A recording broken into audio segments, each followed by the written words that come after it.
Because I knew you, I have been changed for good. Hi, friends. Welcome back to Live at the Roxy on this Wednesday. For those of you guys who don't know, on Sundays we talk television, which I cannot wait until this next Sunday because I've been watching so much amazing TV recently, including binging the first 3 episodes that have been released of Stick last night. So if you want to be caught up for Sunday, make sure you watch that and Poker Face and everything else that I've been talking about. But on Wednesdays, we talk about everything else. And what does everything else mean this week?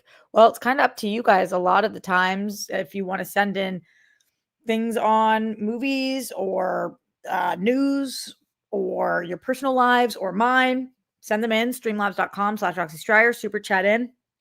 But today, the gift of all gifts was given. We knew this was coming today, but I didn't know what time. And I waited until Wicked for Good, the trailer dropped. So we're going to talk a lot about that today and my thoughts and your thoughts about this movie. I also saw Ballerina, a John Wick story, a story from the world of John Wick, whatever the beginning part is, Ballerina, the Ana de Armas movie. And I can't wait to talk about that as well. Plus, AMC is now going to be playing commercials like where they play their trailers. What are our thoughts on that? I saw that Russell Simmons is suing for $20 million, a lawsuit against this doc. We can discuss that. I'm very annoyed with the death certificate people. We can talk that. And also, I have never ceased to be amazed about how little people understand that about Jewish things. Like it is crazy to me how many people on my social media this week were like, Jews, you're afraid? Stop talking about how afraid you guys are when there's a genocide going on. Talk about what's actually happening. And it's like, I'm so sorry. Are you fucking kidding me? You're saying that no one else in the world is all allowed to be afraid when people are being shot outside of embassies or attacked in Boulder. You're not allowed to have any fear about that because of what's going on. You're not allowed to feel afraid. What are you, fucking dumb? So many of my friends and people posted this week. Stop talking about how you're afraid when stuff's actually going on. Have you never heard of two things being true at once? Do you not think anti-Semitism is real and on the rise? Are you not watching the hate crimes and people dying? Like, do people not get that one thing does not negate the other? Why don't you understand? So, if you want to talk about that, we can talk about that. Very different topic. But it's the Wednesday show. We talk about whatever's on our hearts or souls or minds and whatever's in the super chat of Streamlabs. Let's see what's going on with you guys. In the super chat, James in the house, question on chat. Can't use Streamlabs very well. James, I'm worried that you can't use super chat very well either because I don't know what your question is. Send it in. Send it in. Appreciate you. Send in that support.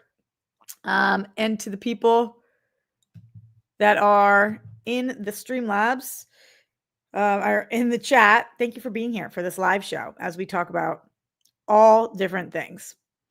And really whatever you guys want to talk about. Yeah, Sam, I know. I can't. Sam said I'm constantly uncomfortable bringing up I'm half Jewish. You can't mention it in an Uber. You can't mention it on the streets. You can't wear your jewelry, your star without feeling nervous. You can't, whatever. And you're not allowed to say that because then people like, number one, might fucking hate crime you, and number two, make asinine assumptions about the fact that you're cool with babies dying.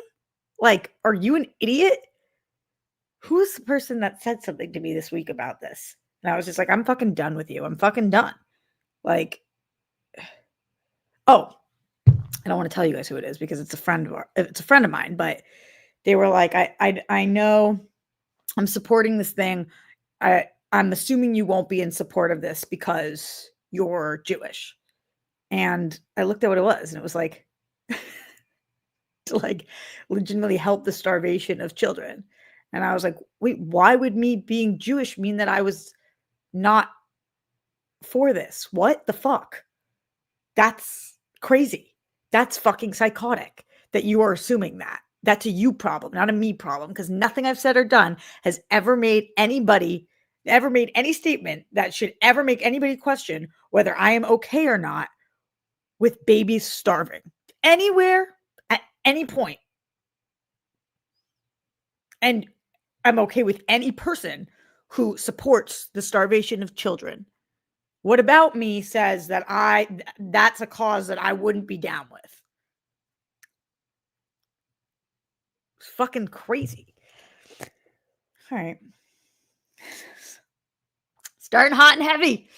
We're heated today. But actually, I wanted to start the show. Somebody had just texted me something fucking disrespectful. So that was on my soul just now. But I wanted to start the show with was the fact that I watched the Wicked for Good trailer and I'm absolutely obsessed with this. And we will break down for all the reasons why. But I needed that like hit of good today because man, stuff in the world is so annoying. I'll talk about death certificate stuff in a little bit, but like me, government. Ugh. Ugh. To a lot of governments, but this government. Ugh. Hello? Hello? Is anybody there? Bueller? Streamlabs in. Super chat in. Let's talk about Wicked for Good. A new trailer dropped. Who in the chat saw the Wicked for Good trailer? This dropped about an hour ago. The trailer has already received, let's see, by the time I looked, I was like, oh my God, I can't believe how many people have watched this. Wicked for Good. Every time I say that, it sounds like a Boston Wicked for Good. It's like kind of how I want to say it. It already has. It dropped 1 hour ago. It was 600,000 views. 600,000 people went and watched Wicked for Good, the trailer. And it drops at a weird time, 6 p.m. It's a late time for something that's more family friendly. It's only 2 minutes, 46 seconds. So feel free to watch it now and then put me on 2 times speed to catch up or just hear me talk about it. But in general, I was really, really satisfied with this trailer. I can read some of the top comments on the trailer. This person, Zine SX, says, I'm sad the theater employees are scared. I'm sad the theater employees are scared to ask me to leave. That was me for the last one. I could not get up afterwards. I was like, I am here. We also had CD who said Wicked for Good is going to be one of the highest grossing movies in 2025 worldwide box office. A lot of people talking about they think that this is going to be Oscar winners for both Cynthia and Ariana. There's this one line in the trailer where Alphaba says, you're the only friend I've ever had to Glinda. And Glinda says, I've had so many friends, but only one that mattered. And Munchkin said, I am sobbing. Same dude, same. I can be November 21st right now. I am so unbelievably moved by this trailer. And I know what happens because I saw the play and I know the music. The only thing that I'm a little concerned about is that because I know the music and I've seen the play, I know that the 2 most famous songs from the show are Defying Gravity and Popular. Those are the 2 most famous songs. Always have been since this was a Broadway show, and I believe always will be. And we know that both those songs take place in the first movie. So they really need to world build, character develop, and there's still great songs in the second half, but the 2 main songs, the 2 biggest songs, 2, pun intended, most popular songs, we already heard. And so I wonder what they do to kind of combat that. We have some reprises, of course, but like, what are they going to focus on? And the show, when you see the show, it's a 3.5 hour show. The first movie is 3 hours, and the second movie, I believe, is 3 hours. So that's a lot more time that we have with these people than we do on the actual stage. And I'm really excited to see what they do with that time and how they get us. Now, it seemed to me like in this trailer, we played a lot with shadows. There was a long period of time or a lot of shots in which we're not really seeing Cynthia. We're hearing her voice or we're hearing references of her or looking for her. I wonder how significant her role is going to be in this, again, after having seen the play and knowing the music. I know, of course, she is a huge part of this, but when people are talking about Oscar nominations for the first movie, it was flipped, but for the second movie, Ariana's probably going to be nominated for Best Lead Actress and Cynthia for Best Supporting. And will they win? Will they have a shot at it? Could this win Best Picture? Could this be better than the first one? I think that the first Wicked movie was almost flawless. I'm absolutely obsessed with it. The way that it holds up. I don't mean holds up like it's from a long time ago, the movie, but I just mean this story, the Wizard of Oz story, the way that they flipped all of this. I think Wizard of Oz is, if we call this a franchise, it's one of the greatest properties ever. Between The Wiz, Wicked, and Wizard of Oz, there's just so much here and so much innovation and imagination that just allows for such a beautiful visual, expressive experience. And so I loved this first one, and I'm kind of expecting to love the second one even more, in spite of it having less of the major hits. I still love the music. And I feel like Cynthia and Ariana have so settled into these characters. They're so ingrained in their souls now that we might even get better performances than the first one. Are you guys with me? Who's excited for this movie? Did you love this trailer? Did you have issues with the trailer? Did it tell you enough about the story without telling you too much?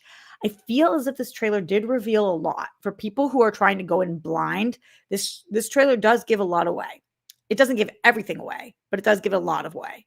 Now, I think that's fair on a property that a lot of people are familiar with, but it definitely doesn't allow people to go in completely blind because it is a little plot heavy. What do you guys think? Let me know. Streamlabs.com/Roxy Stryer, super chat in. I also want to talk about a movie that I saw this week, a movie that you guys, a lot of you will be seeing this weekend. Let me know in the chat. Ballerina, a John Wick, part of the world of John Wick. What is the official name of the title? Every time I go to IMDb and I type in Ballerina, it always corrects to this. From the world of John Wick, Ballerina. That's what this is called. From the world of John Wick. From the world of John Wick, Ballerina. I was like, in a world where John Wick is not the lead, it is yet Ballerina. Why yet? I don't know. Just let it ride. From the world of John Wick, Ballerina was a movie that I saw. I saw this movie last night, and the review embargo, was released today, Wednesday, at 3 p.m. And the movie comes out tomorrow. So, as a little behind the scenes, a lot of you guys have heard me talk about this before, but for those of you guys who are new to the channel who haven't, then maybe this is new information for you, or maybe you've heard some of your other hosts talk about this. Here's the way it works for critic screenings typically. Usually, they send out invites. They have already done their focus groups and test groups. So critics are there to review the movie. They're not there to give notes back to the people who've invited them, the studio that's invited them. They're there to review the movie. So at this point, we are supposed to be seeing a finished movie, and sometimes that's 2 weeks before, sometimes it's a month before, sometimes it's a day before it comes out. Once you are invited, you are sent something that has 2 different embargoes on it, usually a social media embargo and a review embargo. The social media embargo is just your short social media thoughts. So when you see out of the theater reactions or tweets or mini stories that are like 60 seconds, 90 seconds, those are social media embargoes, which come usually prior to the review embargo. Review embargo doesn't just mean editorial. It means things like this. It means when any of your favorite YouTubers review it. It means any of the Rotten Tomatoes reviews or scores. That is a review embargo. And typically, if you have a review embargo that drops 24 hours before the movie is released, like this does, 3 p.m. on Wednesday, that means the studio does not have confidence in its movie. This happens when they don't want the word of press to get out there saying, this is not good. Do not go see this. Or even this is kind of mid. So when I heard that this movie was going to be, we were going to be seeing it as late as Tuesday. Some people saw it Monday, seeing it as late as Tuesday.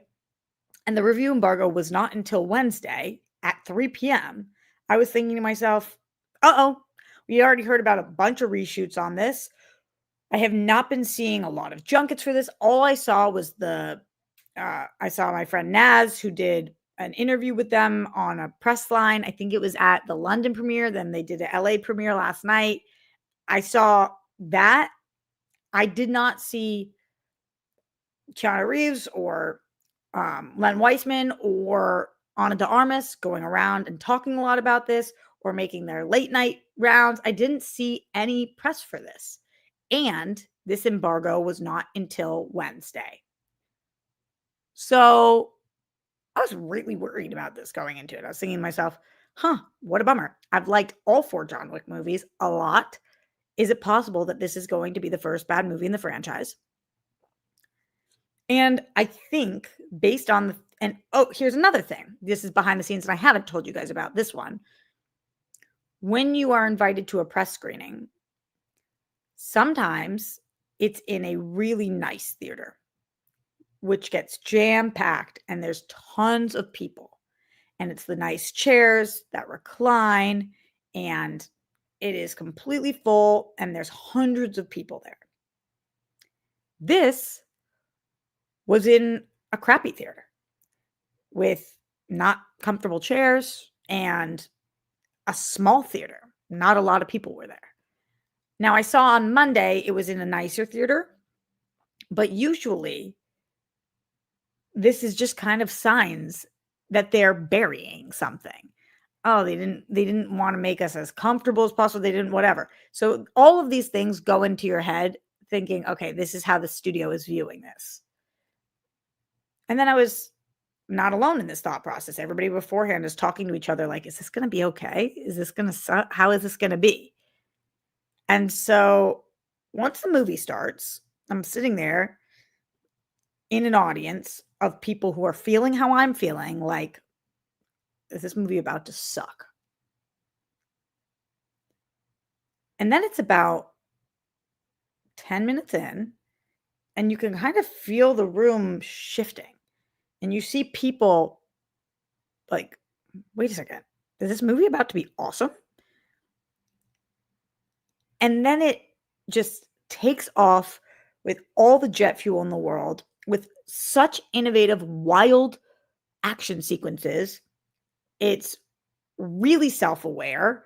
It knows that Ana de Armas is a small action hero, and so they extremely cater to that. And it's not just gun scene, gun scene, gun scene, gun scene. They have to be really, really creative with how they shoot these scenes. And some of the scenes would not be done in a John Wick movie. They are so specifically done in this movie. John Wick couldn't do them. It's made for Ana de Armas' character, Eve. It's made for her. So I was really impressed with this. There's one storyline that I can't reveal because, and I'm curious from the people who saw it, if they feel this way. And nobody was talking about this afterwards, so I feel like this might be specific to me. But there was one storyline that I was really interested by. We introduced something about halfway through the movie. maybe a little later, that I was like, "What? Yes!" And then that goes away. And I was like, "What? There's so many fun things we could have done with that. You introduced something and then we didn't do anything with that. Uh, that's a bummer. I was really excited about that. You convinced me to be excited about something, and then I was really excited about it, and then they just drop it. Not drop it as in it doesn't make sense in the movie. Drop it as in they made the choice to not include that. Again, no spoilers, so it's too hard to talk about, but seems like Eugene, Sam, the people who saw it know what I'm talking about. I was bummed. I was like, "What?" I really wanted to see how that dynamic could have gone down. So, bummer about that. But everything else about this I thought was so fun, really exciting, fits in the John Wick universe. It's cool to watch Keanu take a back seat in a John Wick movie, and the movie still is so solid. Ana de Armas should play a superhero. I think she should be Catwoman. A lot of people responded to me saying that they think in my DMs Talia al Ghul. Um, that'd be cool too, but I just think she's Catwoman. I think she would be a perfect Catwoman. Obviously, we have a Catwoman right now that I think is perfect, but I don't think that we're gonna be using the Robert Pattinson verse. So, I just mean for the DCU if we're recasting. But she would be so good, and I didn't think that before this movie. I thought that she was a little more edgy, and in this, you see that edge and that bite, but you also see a really sweet, playful side of her. I wish that Lionsgate knew that this movie was gonna end up having a 77 on Rotten Tomatoes, and I think it would have been even higher if they had set themselves up for success. Like, this movie could have had an 81% on Rotten Tomatoes, and it could have been fully backed by them, and they could have done a massive, massive press tour, and they could have released this with the critics and had A+ seating and had the embargo release a week earlier, and I think it would have been done better. Now I wonder how this is going to affect the box office, because here's what they have on their hands: a really good movie that people are skeptical of for no reason. That's a bummer. And in the chat, people are, and by people, I mean my friends. So no shade on this, but Mel is talking about how I tend to like a lot of things. And I will say, in general, I'm a pretty positive person. I'm I'm actually like as aggressive and abrasive as I am. I'm one of the most positive people I know. I love art. And so I think it's a fair comment, but I want to remind you guys what I've told you in the past, which is I don't review things I don't like. So I'm not actually as positive about so many things as it seems. I just only talk about things that I like because I go and see a lot of movies that I never talk about because I think that it is so not fun to come online and shred another person's art that they spent 5 years of their life on. So there's plenty of stuff that I don't like. And I just decide I'm not a movie critique. I am not a diehard critic where that is my sole livelihood and it is my job to tell you what to see and what not to see. I'm an artist who appreciates art and has the opportunity that a lot of people don't, which is to see movies early. And so then I just tell you guys the things I like about the ones I like because I have no interest in poking holes in somebody else's process. It's just so unfun for me. I think what I do is I do give notes about things I like what I just did. Loved Ballerina. There was a storyline that we should have followed that we didn't. I did the same thing for Karate Kid. I said I liked it, but I felt like it was a really basic story and I had a miserable screening experience. So all the time, all the time, I poke hole. If I like something, I'll give a note. But if I don't like something, I have no need to talk about it. There's so many people who do that, and it's great that they do that. That's their career. But it's not for me. I just am not.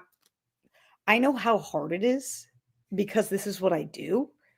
That you never also know, like, if you're saying the right thing about something. Like, if you don't like a movie, it's hard to know where exactly something went wrong and who exactly to blame for certain things. And I do tend to like a lot of things because I know how hard it is. And I think about, like, oh, okay, well, could that have been better? Yes, which you guys hear me say all of the time, like I just did for Ballerina.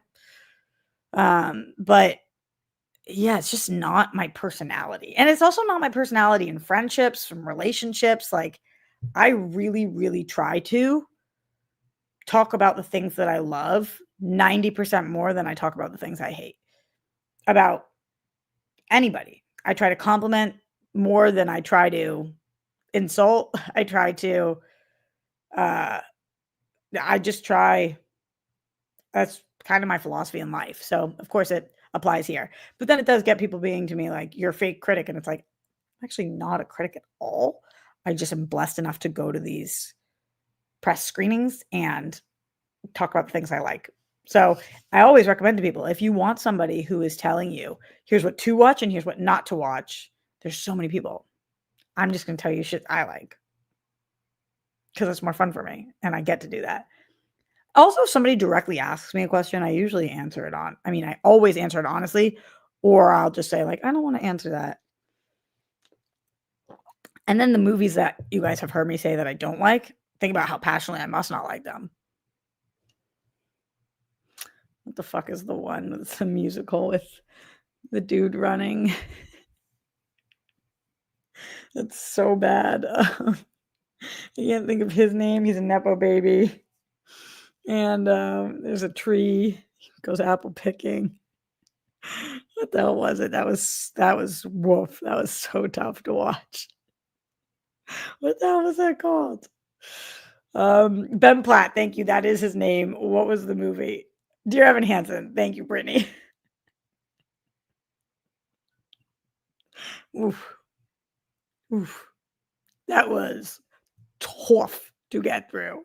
That was so tough. And I remember just thinking, like, usually I just spare people because I don't enjoy talking negatively. But that movie was really challenging. I mean, holy crap, that was so challenging. I remember sitting there watching it being like, fuck, is this almost over? This is, but also kind of enjoying how bad it was, kind of like giving the Room vibes where you're watching it and you're like, this can't be real. How did they make this movie? Why didn't anybody stop them? Especially based off source material that's so good. How did you do this? Streamlabs.com/Roxy Stryer. Super chat in. This is our Wednesday show where we talk about whatever it is that you guys want to talk about. Plus entertainment news, political news, personal news, funny news, sad news, mad news, glad news, bad news, had news. I'm Dr. Seuss. I can't believe when we hear bad things about Dr. Seuss, it's like, is that real? Fuck. Is anybody good? Mike Joyce at Streamlabs says, I think it looks great. Hopefully it's just as good as part one. This is talking about Wicked for Good. I feel like I need to rewatch The Wizard of Oz, though. I felt like Glinda and Elphaba weren't friendly at that point in the story. Hopefully the songs they added fit well in the story. Glinda and Elphaba in Wizard of Oz are never friends. They are that you see. That's why this is cool. It's kind of like the Maleficent of this franchise where we go and say, we pull the curtain back and be like, what it is, not everything that seems is what it is. So I don't think watching Wizard of Oz will make you think that they were actually friends, but it will give you, I think, make you feel that this is even more creative, how they kind of got to this point. At least it does for me. I think Wizard of Oz is a top 10 movie of all time. I'm so obsessed with that movie. Grammy reminded me this week, as I already knew, but she was like, "Can you believe that Judy Garland was almost Shirley Temple? Or Dorothy was almost Shirley Temple? How crazy different would that have been?" Judy Garland is the perfect Dorothy, and I love Shirley Temple, but whoa, whoa, whoa, whoa. It'd be so different. Hopefully the songs they added fit well in the story. What songs did they add? Are they writing original music for the second half of the movie? Is that what you're saying to me right now? That would be cuckoo bananas. Mike, let us know. RQMDSMD in the Streamlabs, streamlabs.com/Roxy Strider says, "Hi, Roxy. Very excited to see Wicked for Good. Congratulations on #1 National Brain Tumor Society fundraiser for SoCal 5K again." Thank you, RQMDSMD. Thanks to your support and a lot of your support in here. Yes, I got that. I took a picture. It's downstairs. I'll show it to you guys on the next show, but let me see if I can pull up the picture for you right now. I took a picture of it. They sent it to me in the mail this week, and I can't lie to you guys. I felt so proud. There's nothing cooler than feeling like, with the trajectory of my life, hopefully I'm going to be able to make a really fucking big difference in brain tumor research. I hope to raise so much money for them. It's insane. And here, I'll show you. Oh, can you see this? This is what they sent me. It was really nice. And yeah, I just felt really, really proud of myself. And I want to. So I was thinking about this. So the first walk I did for them was, it must have been in 2011 in October after my mom died. And then I was doing Relay for Life stuff for a while, which is another cancer charity, but not specifically for brain tumors. And then I switched back to this last year.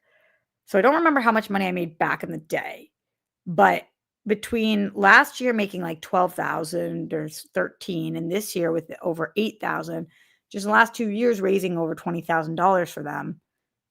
Think about the bigger I get, the more people who follow me, the more if I post about this and the more walks I do and the more involved I get, think about how much money we'll all be able to raise for them, which would be like the best thing I ever did with my life.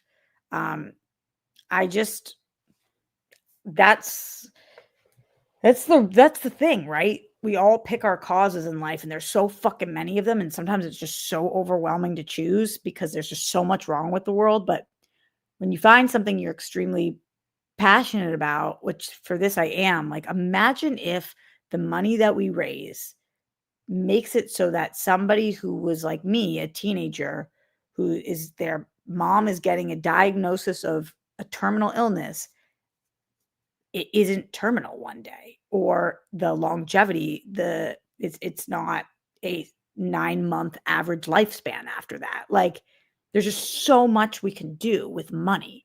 And as much as I fucking hate money and don't have it, and when you don't have it, you hate it even more than when you do have it, I've got to assume. Like I want to be at a place in my life and career where I can just make such an impact there. And so even doing this and feeling like you guys have like had my back so hard on this, it's a really cool feeling. And so when I got that placard, I was just like, man, fuck yeah. Like I'm stoked about that. It made me feel really, really good. So anyway, thank you guys for your help on that. And thank you for calling that out on the show. And I am already starting to think about different things I can do for next year.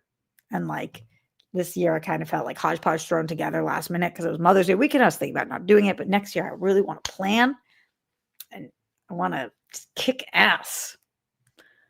So we'll see what that means, but just giving you guys some of my ideas. Andrew Thomas in the Streamlabs, streamlabs.com. Nope, in the super chat on autopilot says, "Congrats, Sexy Roxy, on your fundraising." Thank you. And Ray Bolger was almost the Tin Man, and Buddy Ebsen was almost the Scarecrow too in Wizard of Oz. Wow, I gotta look that stuff up. I went to a Wizard of Oz museum exhibit at the it's not the LACMA, it's the Academy Museum next door. You guys saw that episode of World Girls, I think. And it was so cool to see. I love behind the scenes stories. But a lot of the Wizard of Oz ones are really sad because of Judy Garland and just how we absolutely used to destroy young women's lives being in the entertainment industry, and still do oftentimes, and not just women. But it is one of the greatest movies. Really, truly is. Streamlabs.com/Roxy Stryer. Send in support. Do you guys want to hear some movie news or some personal news? Write it in the chat. Movie news or personal news? Mike Joyce, thank you again for your Streamlabs. RQMDSMD, thank you again for your Streamlabs. James and Andrew Thomas, Sexy Andrew, thank you again for your super chat. Those are our 4 who have come in so far today. Appreciate you guys. Don't forget to send in support if you want me to continue doing my Wednesday and Sunday shows every week, which so far have been really fun. And I'm glad that we're doing this together again more consistently. Okay, movie from Brittany, and she was the first. Jake says movie. Hell yeah, we go movie. Brittany, like, I can't listen to you talk about your life anymore. And I'm like, Brittany, I feel you. I'm just kidding. I'm going to get to it anyway, but I totally feel you. I wanted to get your guys' thoughts on this. AMC is going to be running commercials in addition to their trailers. How do you feel about that? And I'll give you some details. I got this article from Hollywood Reporter. If you're like me, you're subscribed to either Variety, Deadline, or Hollywood Reporter. Mine happens to be Hollywood Reporter. I get email notifications on all the entertainment news stories that are happening that day. It's what kind of keeps me in the know on all of the things that are going down. And this one kind of surprised me. I hadn't heard anything about this. So AMC theaters to run commercials ahead of movies along with trailers. Right now, when I go see an AMC movie, there's usually about 22 minutes, if you're going within the first week or 2 of the movie, 22 minutes of trailers and stuff. So let's see how this would affect it. This says the pre-show will go on as the exhibition giant will introduce a platinum spot advertising window on July 1 alongside film trailers before tent poles begin. So here's the Hollywood Reporter article. Shout out to Atan Vlessing for writing this. He says AMC Theaters has agreed to show pre-movie advertising before features begin as part of a new deal with National Cinemedia, the Hollywood Reporter has confirmed. Starting July 1st, AMC will run a platinum spot with pre-movie commercials alongside traditional film trailers that play for its audiences. And AMC and NCM, the in-theater advertising company, which is where you see Maria Menounos and Perry Nemiroff, will share revenues from the new pre-movie advertising window.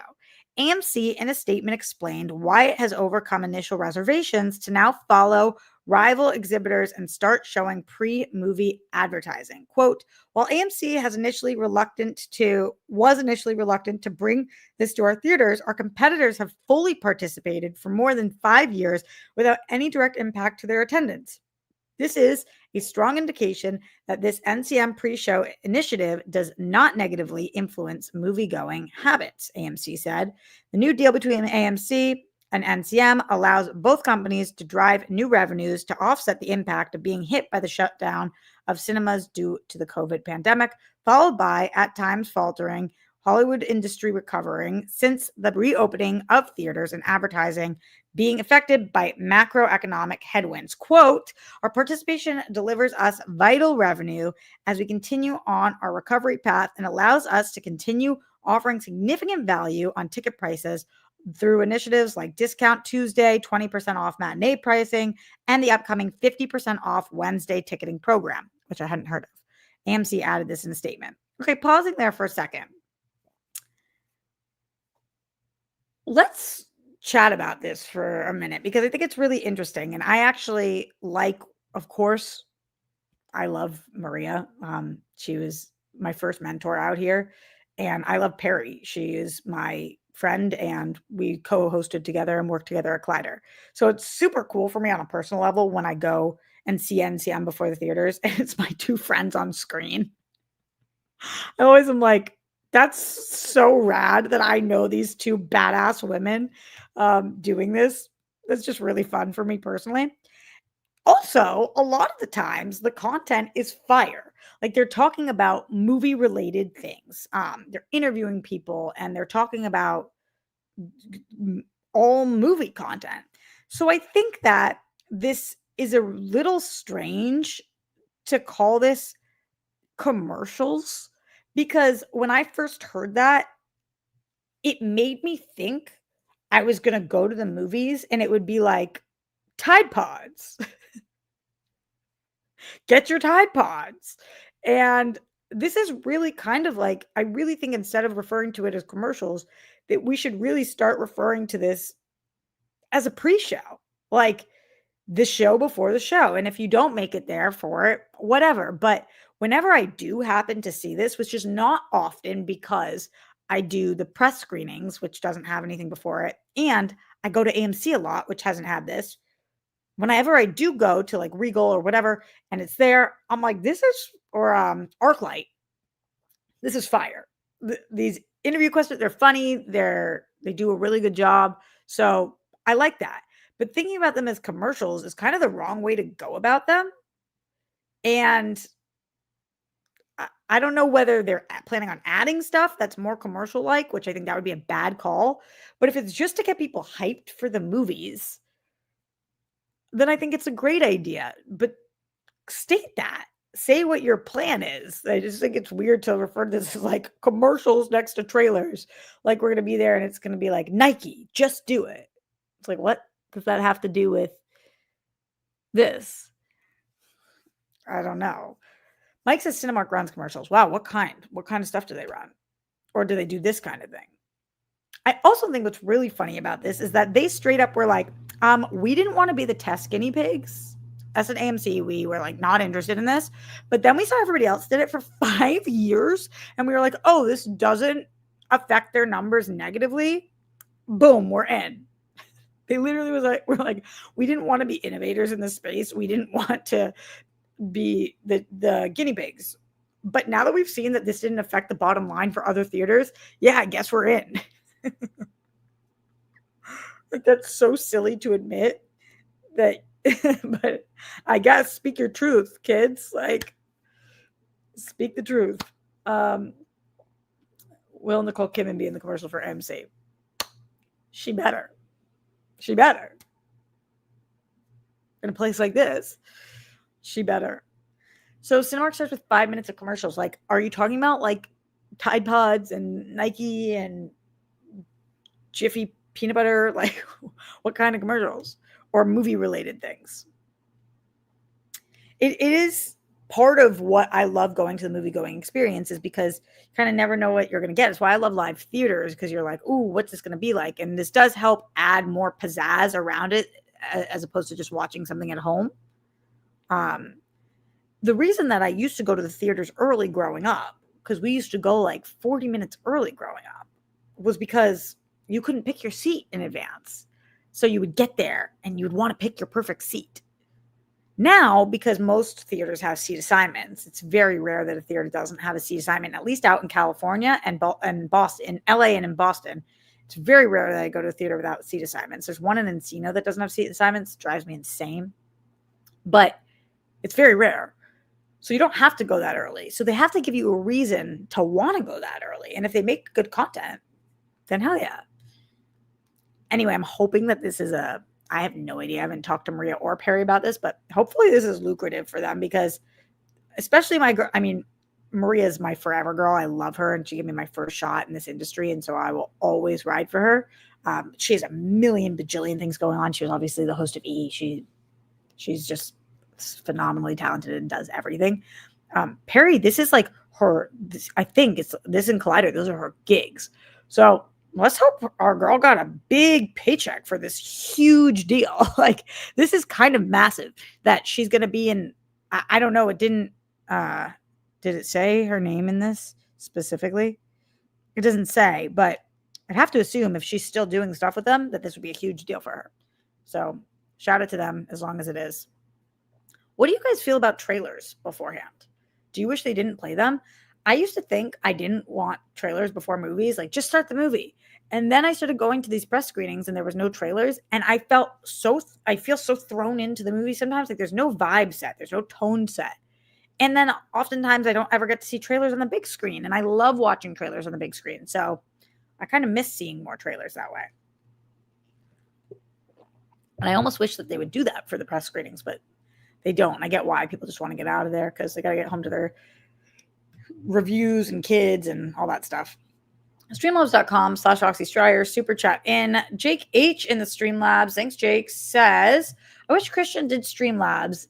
YouTube literally won't let me super chat. Just bought tickets to see Fantastic Four. Nope, F4. Yes, Fantastic Four, right? My childhood theater when I'm back home from San Diego Comic-Con. Hoping for a good Daredevil tease. Okay, look at you and your acronyms. No Marvel in Hall H. Think we'll get a DCU slate. Love you, Rocks. First of all, Christian used to do Streamlabs and doesn't anymore. I forget the reason why. I don't know. For some reason, maybe it's more lucrative for him the other way, but I don't understand how that's possible because you guys know, as a creator, I tell you guys all the time, Super Chat, YouTube takes 50%. They say they're going to take around 30. They take 50% usually from me. And Streamlabs doesn't do that. So I don't know why, but he makes so much more money than me and runs his channel so much more tightly than me. And like I said, makes so much more money than me, is so much wealthier than me that for me to give him any advice on how to make money would be comical. Like he clearly knows what he's doing and is doing it very well. So I guess that's for him to know. But thank you for supporting here, Jake. You also said, do you think get a DCU slate? Such a good question. Without a big Marvel presence, I think DC would be more willing to take this on as their own. I also think James Gunn is a big comic book guy and loves the idea of doing something huge at Comic-Con. On the other hand, we've seen these companies do things like DC Fandom and D23 and their own stuff, and we've seen the reception be so good at that I feel like it's kind of time for companies to be deciding, where do we make our main announcements? Do we do our own thing and make our main announcements there and just do smaller in between stuff at Comic-Con? Or is Comic-Con the place that we really drop a lot and then we do the smaller announcements throughout the year? I think it'd be really, really smart this year for DC to have a massive impact at Comic-Con, and Comic-Con could use the boost. Last year at Comic-Con, it was the first year that I didn't go. And from what I heard from all my friends, it was just very lackluster. And I was watching online, there's just not as much stuff. So I think it would be really cool if we did see some kind of big DC announcements, and a slate would be so much fun for us. In the super chat, Joey0424. Hi, Roxy. I found you from watching the Shejects videos on the NOS series. What could that be abbreviation for? Nightmare on Elm Street. Never seen anybody write nose like that. Nightmare on Elm Street. Sorry, my brain. My favorite part has been you watching the reboot thinking it was part 5. That was not our shining moment. Do you have any picks on other Sheject videos? Thank you so much for the support. I love that you're here because you found that. Tara also has a YouTube channel, by the way, and she's gangster and does a lot of fun things over there. So feel free to follow and support. Tara and I have so many fun things coming up that we're stoked about, and can't announce yet, but be on the lookout. My favorite thing that we've done so far is the Chucky movies. That's what I would recommend. We had so much fun with the Chucky movies. Any other picks? All of our franchise stuff has been a blast, but I think that's the strongest one. Thank you for your support, my friend. Appreciate you. That's what Ella says.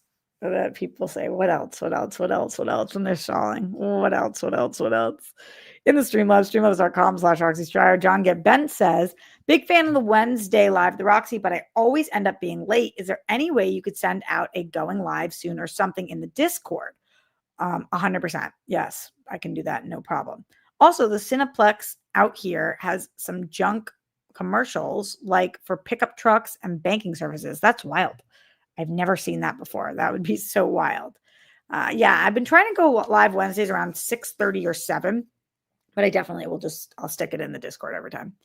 Thank you for that. Appreciate it. James in the Streamlabs, streamlabs.com/Roxy Strider says, Hi, Roxy. This might seem a random question. I follow Reject Social and individually and sometimes a post/picture sparks a memory. And as you post pics of your Grammy sometimes, it reminded me of my late grandmother who, like yours, had gorgeous red I'm guessing you said hair. And then it cut off there, James. If you wrote more, I didn't get to see any of the rest of it, but thank you so much. I appreciate that. And I'm glad that you're following over there and that you're looking at pictures of Grammy. Oh, there's another chat. You sent in another Streamlabs. Let's see. Thank you, James. Streamlabs.com/Roxy Strider. Gorgeous red hair. I don't know if your Grammy is a natural redhead, but she rocks it regardless. I just wondered, what do you think of redheads, the color on women and men as an aesthetic?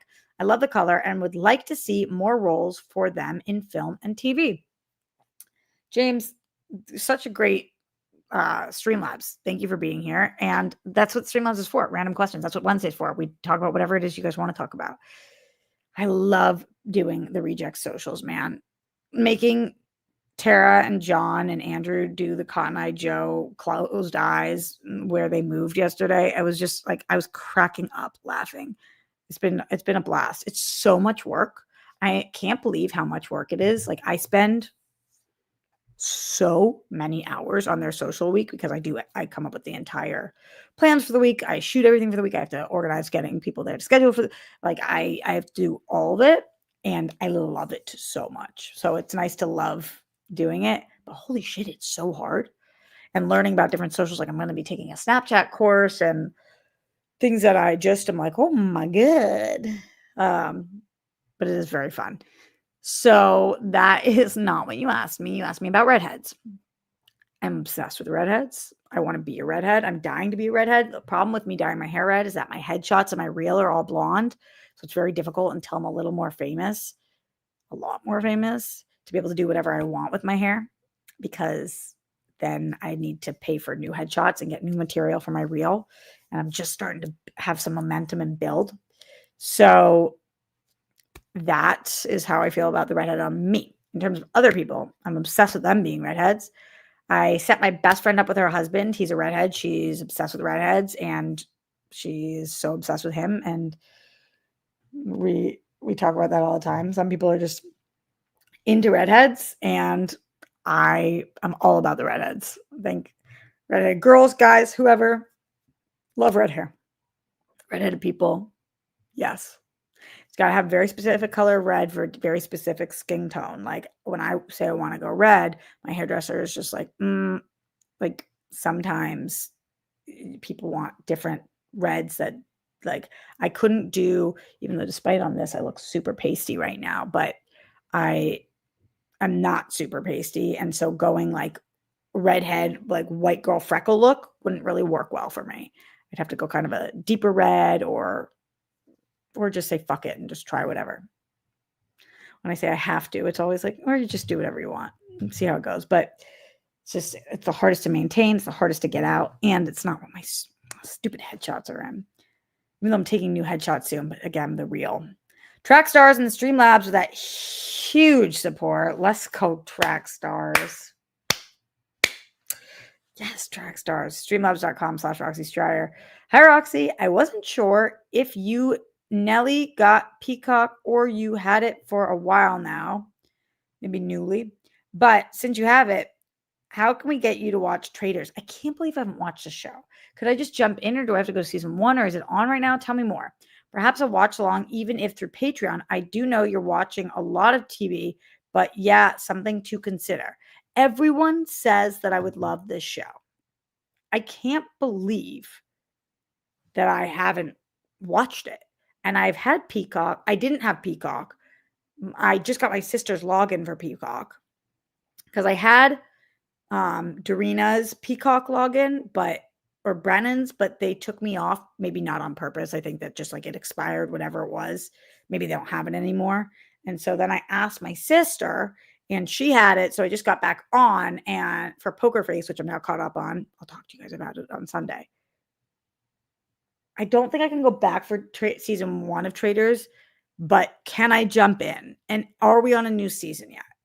Because I have so much stuff I really want to be watching right now. I just don't think I can go back and binge reality TV right now, but maybe. And if maybe I can watch the most current and then go back if I love it.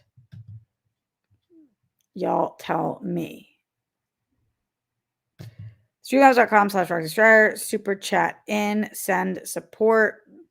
Only season 3, you can still catch up quickly. It's so bingeable. Yeah, but could I can jump in, Brittany? So we're currently shooting season 3, or where are we at? Are we halfway through the season? Talk to me. And I think also it deterred me because my brother and sister-in-law told me that because I won't know a lot of the people that I might not like the show, but I didn't know a lot of people on House of Villains, and I still like the show. Love the show. Season 3 came out and it's complete, but honestly, you can start any season. Okay, so when's season 4? I want to jump in when everybody's watching and talking about it. I don't want to just watch it solo. I want to watch it with the people. That is how I feel. Speaking of how I feel, my grandfather's death certificate still has not come, and it is causing so many problems for us, and there's nothing you can do to rush it. Here are the 2 problems it's causing. Number 1, Grammy could not submit for half of his pension until we get it. And they actually had already deposited his Social Security check in her account. And this week, they came and took it back. And so she now isn't getting her social or any of his until we have proof of death. They've cut off payments. Government, make that fucking make sense. Make that make sense. She gets no money from you guys until we can prove that he died from the death certificate that still hasn't come from the government? Maddening. On top of that, we needed to submit for money from the VA, which we cannot do until. So it is tied up. It is driving me nuts. What did they write to me this week? And the guy helping me, the guy from our the cremation place, he's being so nice and he's trying to be helpful, but he said, he was like, I'm hopeful it doesn't take too much longer, given the time that's elapsed so far. I know it's vitally important. I'll see if we can get any kind of expected time frame, and if so, I will relay it to you. It's just kind of like, no, Mike, you can't go to City Hall for it. I adore people that give advice on things that they have no idea what they're talking about. So much love to you. We have to wait. It's not issued yet. The death certificate is not issued yet. It's not that we're waiting for a copy. It's that it doesn't exist yet. So they have to, as they go through and like before he's cremated and they do the autopsy and have to submit cause of death, and then they send it up north, and then they have to provide proof of this, and then it has to be officially like government stamped and sealed, and then it has to be sent to us back to the cremation place, and they have to sign off on it and then send it to us. There's a lot of steps to it. It's not like I'm just like being lazy and I haven't picked it up. We don't have it. It doesn't exist yet. It's not available for an undisclosed amount of time. I started looking it up, and like for some people it takes 2 days. For some people it takes 6 months. On average, it seemed like it takes 3 months to receive your death certificate. And he died on the last day of March. So I get that we're not like even at the average yet, but it's like, then don't stop paying her. Like you put the money in her account and you fucking took it. We thought we had it. And then you took it back. I didn't even know the government could go into your account and take your money. Big middle finger to you guys. Super annoying.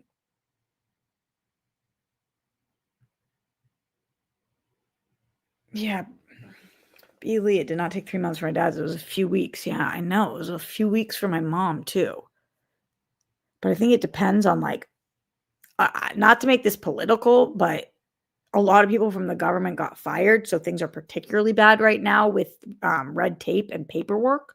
And when I was able to get a hold of this person to get a hold of them, he was like, "You are one of like anybody who has, I guess, passed. A lot of people who have passed um, from, especially in liberal states," they said to me, in blue states from January till now are like so fucking backed up.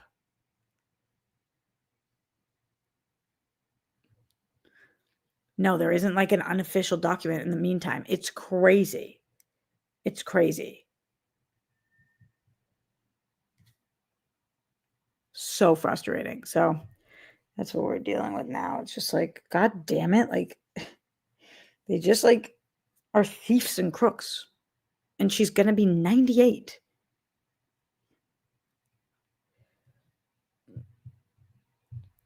Frustrating. That's all that I had to talk to you guys about today. I want to talk about AMC, Ballerina, Wicked for Good, annoyed about being Jewish. I didn't have any more to say about that other than like to assume Jews are evil is psychotic. That's psychotic. That's crazy. Like, also to say that people can't be scared because something else is going on is crazy. That's enough about that. And that's enough about that. Wicked for Good. Wicked for Good. If only the whole world was for good and not wicked, except in the Boston kind of way. Shout out to the people who supported in the super chat today. Joey, Sexy Andrew, James, and shout out to our Streamlabsers of the day.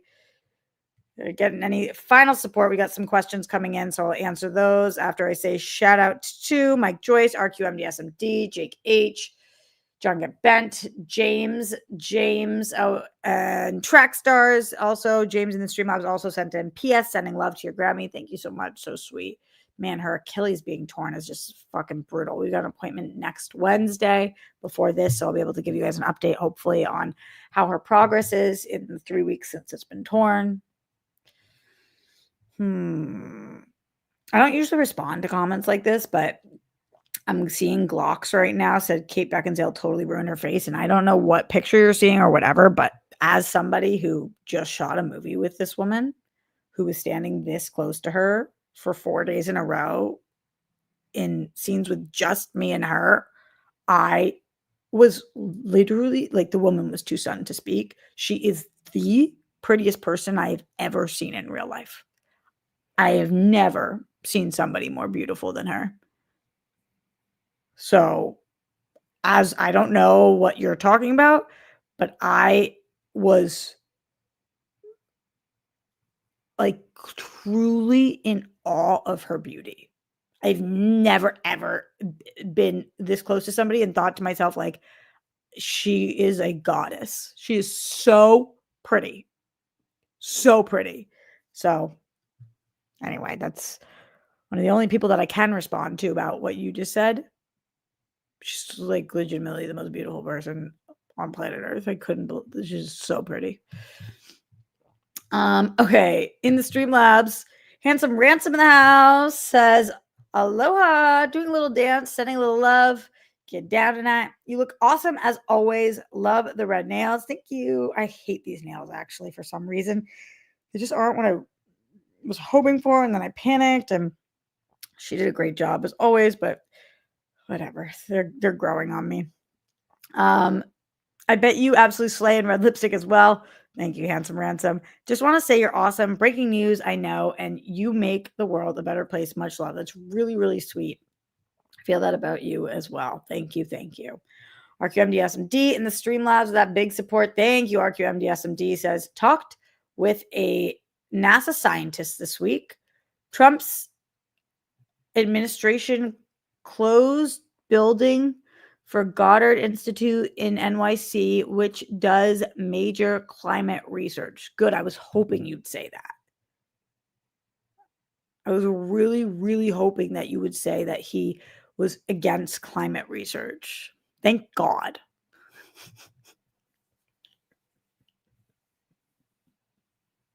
When will the nightmare be over? Is he going to be our president for the rest of time?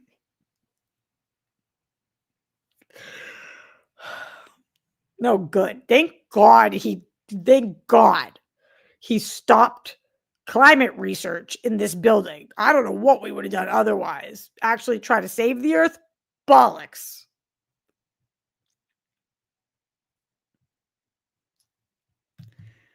James says, I messaged Streamlabs sending love to your Grammy. I know, I read it. Did you not hear it? Thank you, friend. Oh, boy. Oh, boy. Huh.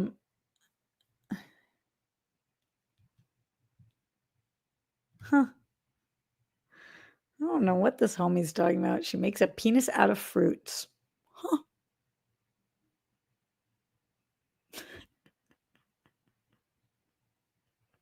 You're a weird one. RKFDSMD says 100 plus scientists and research staff expect to be fired in the summer. Let's get rid of all the scientists while we're at it. Let's be done with them. Who needs science?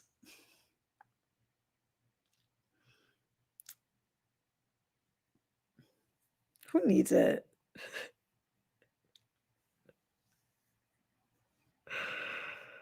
Okay. Well, on that note, thank you, Sam. It is nonsense, but I love nonsense sometimes. Like, I love nonsense. As long as it's in good fun, nonsense is wild. All right. Stay safe, stay sane, put down the toilet seat and live. We don't want those flumes. Don't dream with the Holocaust. Justice for all of the people who've lost their lives due to excessive force. My body, my choice for everyone on the rainbow. We love you. We stand with the women of Iran, so the bravest women we've ever seen. Golden sparkles for the Zen one himself. And keep the nonsense nonsensing. You know? You dig? Later.